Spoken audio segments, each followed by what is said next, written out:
کیونکہ حلالہ کے سلسلے میں کلیئر واضح حدیث اللہ کے رسول نے لعنت بھیجی ہے کہ جو حلالے کی نیت سے نکاح کرتا ہے، جو حلالہ کرتا ہے یا حلالہ کرواتا ہے، اس پر اللہ کی لعنت ہے۔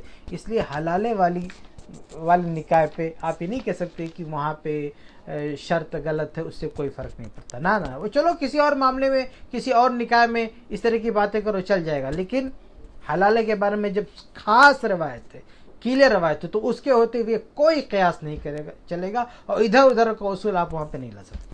تو یہ مسئلہ ہے۔ دیکھیے یہ لوگ مانتے ہیں کہ یہ حرام ہے، یعنی یہ شرط لگانا، اس شرط کے ساتھ نکاح کرنا، لیکن اس کے باوجود بھی نکاح کو صحیح مانتے ہیں۔ جس کو اللہ کے رسول نے لعنتی فعل کہا ہے اس کو کہتے ہیں کہ نہیں وہ نکاح صحیح ہے۔ صرف اسی پر بس نہیں، بلکہ انہوں نے تو یہاں تک کہا ہے کہ اگر وہ شرط نہ لگائے تو نہ صرف یہ نکاح صحیح ہوگا بلکہ وہ حلالہ کرنے پہ ثواب بھی ملے گا۔ اسی کتاب چنانچہ وہ فتح القدیر میں ہے، جو حنفیوں کی کتاب ہے، جلد 4 صفحہ 181 پہ، کہ اگر وہ دونوں یعنی حلالہ کرنے والی جو کروانے والا جو ہے اور کرنے والا ہے، مرد عورت دونوں جو حلالی جوڑے ہیں، وہ اگر دل میں اس کا ارادہ رکھیں لیکن زبان سے اسے کوئی شرط نہ لگائیں، کہتے فلا عبرت، ابھی تو اس کا کوئی اعتبار نہیں ہے۔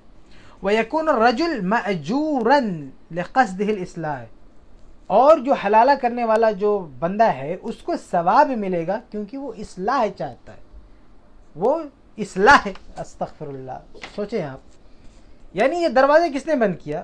اللہ نے، اور یہ شخص آ کے دروازہ کھول رہا ہے اور اوپر سے کہہ رہا ہے ہم کو ثواب ملے گا۔ لا حول ولا قوت الا باللہ، یعنی اللہ تعالیٰ نے جو راستہ بند کر دیا ہے اس راستے کو کھولنے کو یہ اصلاح کا نام دے رہا ہے، یہ اصلاح کی فساد ہے۔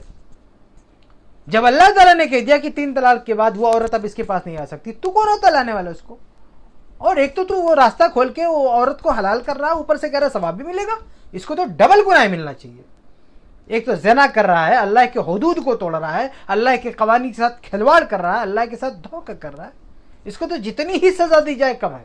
ایک جو زانی جو کرتا ہے جس کو رجم کی سزا، اس سے بھی بھیانک سزا اس کو دینا چاہیے، کیونکہ اس کا زنا بھی کر رہا ہے، کھلواڑ کر رہا ہے، حدود کو توڑ رہا ہے، اوپر سے ثواب کا لیول بھی لگا رہا ہے اس پہ۔ یہ تو بہت بھیانک جرم ہے۔ اس کے ساتھ جتنی بھی بڑی سزا دی جائے وہ کم ہے اس شخص کو۔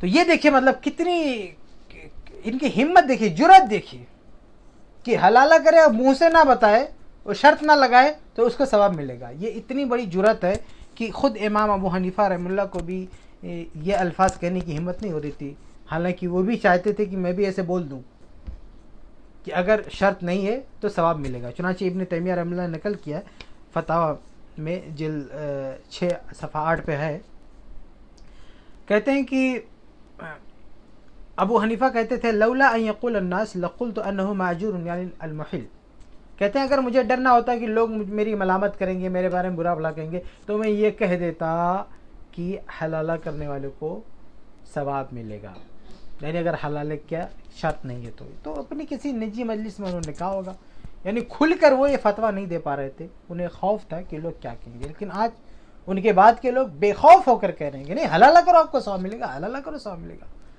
تو یہ سب کیوں؟ یہ سب اس لیے کیونکہ وہ حدیث کے مقابلے میں قیاس، عقل، یعنی جب اللہ کے رسول نے کہہ دیا کہ حلالہ کروانے والے پر اللہ کی لعنت ہے، تو اب کوئی قیاس یہاں نہیں چلے گا، کوئی اصول نہیں چلے گا، نکاح، شرط و جتنے بھی اصول اور جتنے بھی قیاس آ رہی ہیں وہ سب دھری کے دھری رہ جائیں گی، کیونکہ کلیئر حدیث موجود ہے۔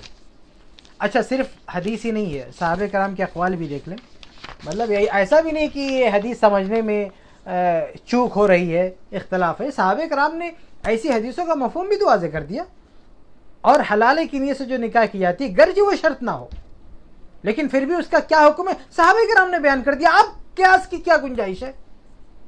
ایک تو نص کے مقابلے میں قیاس ہے، دوسرا صحابہ کرام کا فہم بھی موجود ہے پھر بھی قیاس آ رہی، تو یہ کتنی بڑی بغاوت ہے قرآن سے، اللہ کے نبی کے صحابہ کے فہم سے۔ اب آئیے دیکھیں، وہ میں کچھ صحابہ کرام کے اقوال بھی آپ کے سامنے رکھوں۔ عبداللہ بن عباس رضی اللہ عنہ کا قول تو گزر چکا ہے کہ انہوں نے کیا کہا کہ جب ایک بندے نے کہا کہ میں چاہتا ہوں کہ اس سے شادی کر لوں اور اس کو نہ بتاؤں، ایسے دل ہی میں رکھوں، تو وہ پہلے کے لیے حلال ہو جائے گی. تو کہا یہ تو اللہ کو دھوکہ دینا ہوا. تو عبداللہ ابن عباس رضی اللہ عنہ نے اس کو درست نہیں کہا. اور آج کیا کہتے ہیں لوگ؟ کہتے ہیں کہ اس کو ثواب ملے گا.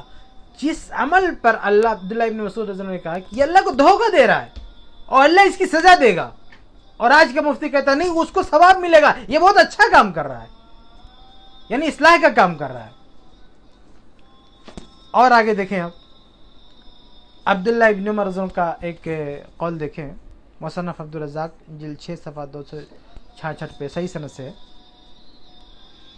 کہتے ہیں کہ ابن عمر رضی اللہ عنہ سے پوچھا گیا ام من طلق امرأتہ ثم ندم, جس نے اپنی بیوی کو طلاق دے دیا پھر وہ شرمندہ ہو گیا, یعنی 3 طلاق دے دیا, وہی مراد ہے جیسا کہ سیاق کہتا ہے. فاراد ان يتزوجها رجل يحللها له, تو ایک دوسرا آدمی یہ ارادہ کرے کہ بھئی ان دونوں کا تو نکاح ختم ہو چکا ہے, تو میں ان دونوں کو حلال کرنے کے لیے اس سے شادی کر لوں اور پھر اس کو طلاق دے دوں گا. یہ دیکھیے وہی جس کو حنفی کہتے ہیں نا ثواب ملے گا, یہ وہی صورت ہے, یعنی شرط نہیں, یعنی میاں بیوی میں طلاق ہو گیا, ایک تیسرا بندہ خود یہ سوچ رہا ہے کہ میں شادی کر کے طلاق دے دوں گا تاکہ دونوں مل جائیں, تو کیا حکم ہے؟ فتویٰ پوچھا جا رہا ہے. ابن عمر رضی اللہ عنہ کیا جواب دے رہے؟ فقال له ابن عمر, تو عبداللہ بن عمر رضی اللہ عنہ نے ان سے کہا کلاہما زان, یہ دونوں زناکار, ولو مکث 20 سنہ, چاہے 20 سال تک ایک ساتھ رہیں تو بھی زناکار ہے. اور کرے جو یہ کہتے ہیں کہ اگر نکاح کی شرط نہ ہو, زبان سے نہ کہے تو حلالے پہ ثواب ملے گا, وہ عبداللہ ابن عمر رضی اللہ عنہ کی جواب پہ غور کرے. وہ کہتے ہیں کہ اگر طلاق شدہ جوڑے کو ملانے کے لیے کوئی تیسرا بندہ شادی کرتا ہے, وہ شرط ورط نہیں لگتا, صرف ارادہ یہ رکھتا ہے, تو کہتے ہیں زناکار ہیں, وہ زانی ہیں وہ لوگ, چاہے 20 سال ایک ساتھ گزار دیں تو بھی زانی ہیں, تو بھی زناکار ہیں. اور سب سے بڑی بات یہ ہے کہ عمر فاروق رضی اللہ تعالیٰ عنہ نے تو ایسے لوگوں کو صرف زناکار ہی نہیں کہا, بلکہ کہا کہ میرے ہتھے چڑھ گئے تو میں ان کو رجم کر دوں گا, سزائے موت دے دوں گا. چنانچہ المحلہ ابن حزم کی روایت ہے, اس میں روایت کیا ہے کہ قال عمر ابن الخطاب نے کہا کہ لا اوتا بمحلل او محلل لہو, کہ میرے پاس جو بھی محل جو حلالہ کرنے والا او محلل لہو یا جس کے لیے حلالہ کیا گیا وہ اگر لایا گیا الا رجمتہ, تو میں اسے رجم کر دوں گا. یعنی حلالی جوڑا کو اگر میں پا گیا تو میں اسے رجم کر ڈالوں گا, مار ڈالوں گا, سزائے موت دے دوں گا. اس سے بھی آپ سمجھ سکتے ہیں کہ عمر فاروق صحابہ کرام کا کیا موقف تھا. آپ دیکھیں عبداللہ ابن عباس کی روایت آپ کے سامنے, عبداللہ ابن عمر رضی اللہ عنہ کی روایت آپ کے سامنے, عمر فاروق رضی اللہ عنہ کی روایت آپ کے سامنے. صحابہ کرام میں سے کوئی بھی اس کو درست نہیں کہتا ہے.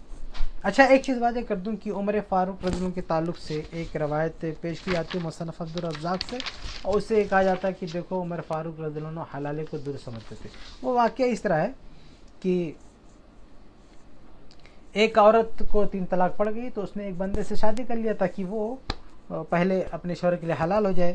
تو عمر فاروق رضی اللہ عنہ کو جب پتہ چلا تو عمر فاروق رضی اللہ عنہ نے اس شوہر سے کیا کہا کہ تم اس کو طلاق نہیں دینا, اس عورت کو تم طلاق نہیں دینا, اگر طلاق دو گے تو تم کو سزا ملے گی. تو کہتے ہیں کہ استدلال کیا کرتے ہیں, کہتے ہیں کہ دیکھو اس سے پتہ چلا کہ وہ نکاح معتبر ہوگا, تبھی تو میرے فاروق نے کہا کہ تم اس کو چھوڑنا نہیں. حالانکہ اس واقعے میں بھی حلالے کی گنجائش نہیں ہے. یعنی عمر فاروق رضی اللہ عنہ کو پتہ چلا کہ شادی کیا ہے تو کہا کہ اب تم طلاق دینا نہیں, ورنہ تمہاری خیر نہیں ہے. اس کے باوجود بھی دیکھیے کس طرح سے اس سے اصطلاح کریں حلال ہے کیا. کہتے ہیں دیکھیں عمر فاروق رضی اللہ عنہ نے اس نکاح کو غلط نہیں کہا, اس لیے حلالہ ثابت ہو گیا. استغفر اللہ. جبکہ وہ آگے نہیں دیکھ رہے ہیں, یعنی پوری روایت کیا پیغام دے رہی وہ نہیں دیکھ رہے ہیں کہ حلالے سے روک رہے ہیں عمر فاروق, لیکن وہ نہیں دکھائی دے رہا ہے روایت میں. بس یہ دکھائی دے رہا ہے کہ وہ جو ہے نکاح ہو گیا اور اس کو ویلن مانا گیا. حالانکہ یہ روایت بھی صحیح نہیں ہے, کیونکہ اس روایت کو بیان کرنے والے محمد بن سیرین ہیں اور ان کی پیدائش عثمان رضی اللہ عنہ کی شہادت سے 2 سال پہلے ہوئی ہے، یعنی عمر فاروق کا زمانہ ان کو نہیں ملا، اس لیے یہ روایت صحیح بھی نہیں ہے۔ تو خلاصہ ہے کہ یہ روایت جو یہ پیش کرتے ہیں وہ صحیح بھی نہیں ہے، اور جو صحیح و ثابت صحابہ کرام کی روایات ہیں ان سے حلالے کا کوئی ثبوت نہیں ملتا ہے۔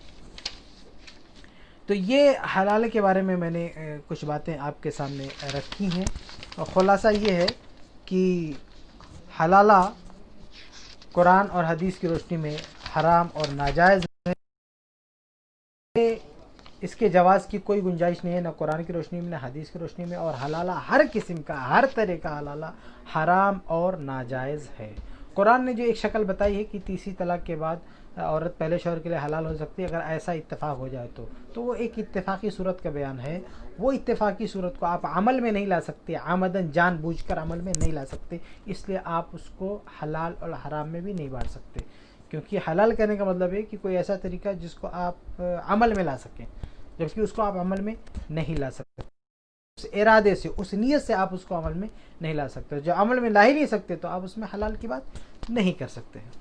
تو خلاصہ یہ کہ قرآن و حدیث کی روشنی میں ہر حلالہ حرام اور ناجائز ہے، اس کے جواز کی کوئی گنجائش نہیں۔ ایک آخری بات آپ کے سامنے واضح کروں تو کچھ لوگ کہتے ہیں کہ دیکھو اس میں لفظ حلالہ استعمال ہے، اس کا مطلب یہ ہے کہ وہ عورت حلال ہو جائے گی، مطلب یہ بھی عجیب و غریب اصطلاح۔ دیکھیے کہتے ہیں کہ ٹھیک ہے حلالہ حرام ہے، یعنی کہتے ہیں حلالہ حرام ہے نہیں کر سکتے، لیکن اگر کسی نے حلالہ کر لیا تو عورت پہلے شوہر کے لیے حلال ہو جائے گی۔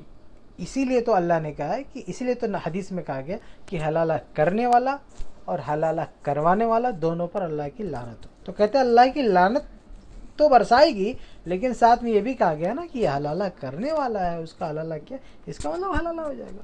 تو لفظ جو حلال کا لفظ ہے نا اس کو لے کے بیٹھ گئے۔ تو دیکھیے اس کا جواب یہ ہے کہ بہت سارے حرام کام ایسے ہیں کہ وہاں پہ ایک لفظ استعمال کیا گیا، اس کا مطلب نہیں کہ وہ ہو جائے گا۔ ماں سے نکاح کرنا حرام ہے، وہاں بھی لفظ نکاح استعمال ہوا، نکاح، تو کیا مطلب حرام ہے لیکن اگر کوئی کر لے تو ہو جائے گا نکاح؟ ہرگز نہیں۔ ایسے ہی جو حرام تجارت ہے اس کو بھی البیع کہا گیا ہے، بیع۔ تو کوئی حرام سودی کاروبار کرے، حرام تجارت کرے تو کہ نہیں اس کو تجارت کا لفظ استعمال ہوا، بیع کا لفظ استعمال ہوا، اس لیے وہ بیع ہو جائے گی۔ روزہ دیکھیں، روزہ الصوم، عربی میں روزے کے لیے صوم آتا ہے۔ عید کے دن روزہ رکھنا حرام ہے، اللہ کے رسول نے حرام قرار دیا، عید کے دن آپ روزہ نہیں رکھ سکتے، لیکن عید کے دن روزہ رکھنا جو حرام قرار دیا گیا اس کے لیے روزہ کا لفظ استعمال کیا گیا، تو کیا کہیں گے؟ ٹھیک ہے روزہ رکھنا حرام ہے، لیکن اگر کوئی عید کے دن روزہ رکھ لے تو روزہ ہو جائے گا کیونکہ اس کو صوم کہا۔ تو یہ بڑی بیوقوفی کی بات ہے کہ اس میں حلال کا لفظ آ گیا تو کہتے نہیں گرچہ حرام ہے لیکن لفظ حلال آیا ہوا ہے اس لیے وہ حلال ہو جائے گا۔ نہیں نہیں نہیں، وہ ماں سے نکاح کرنا حرام ہے، اس میں نکاح کا لفظ آ گیا تو کیا نکاح کسی نے کر لیا، کسی بدبخت نے ایسا کام کر لیا تو کیا کہیں گے؟ وہ چونکہ نکاح کا لفظ آیا اس لیے وہ صحیح ہے، وہ جائز ہے۔ تو یہ چند باتیں تھیں حلالہ کے تعلق سے۔ خلاصہ یہ کہ قرآن یا حدیث کی روشنی میں حلالے کی کوئی گنجائش نہیں، جو لوگ بھی یہ کام کرتے ہیں وہ غلط کرتے ہیں۔ اگر عمر فاروق رضی اللہ عنہ ہوتے تو ایسے لوگوں کو سزائے موت دیتے۔ اللہ تعالی ہم سب کو ایسے لعنتی فعل سے بچائے، آمین۔